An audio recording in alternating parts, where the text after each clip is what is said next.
Kaibigan, ang oras na ito ay para sa iyo. Huwag mong sayangin. Ito ay pakinggan mo. Naranasan mo na ba o naramdaman mo na ba ang magic na ginawa ni Mita?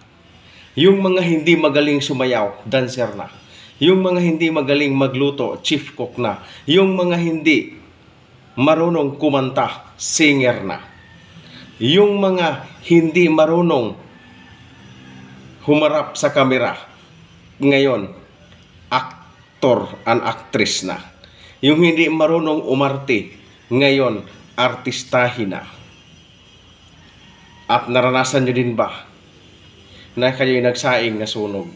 Naranasan nyo rin ba na kumain kayo, wala na sa tamang oras? Naranasan nyo rin ba ang pagtulog nyo ay bawas na?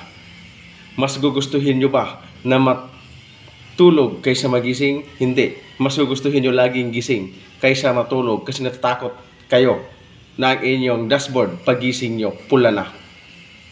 Hayaan nyo, di baling pula ang inyong dashboard, huwag lang pula ang inyong mga mata.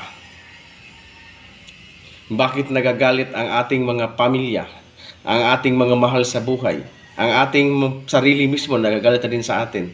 Kasi sa tamang pagkain, tamang pagligo, tamang pagtulog, hindi na natin nagawa.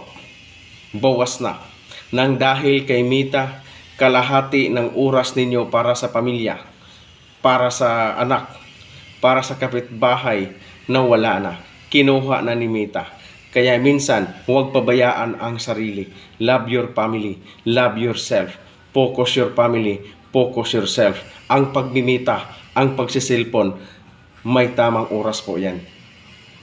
Time management is napakahalaga para sa ating mga content creator at the same time vlogger. Huwag nyo po itong baliwalain. Maraming nag-aaway, maraming naghihiwalay dahil lang sa cellphone.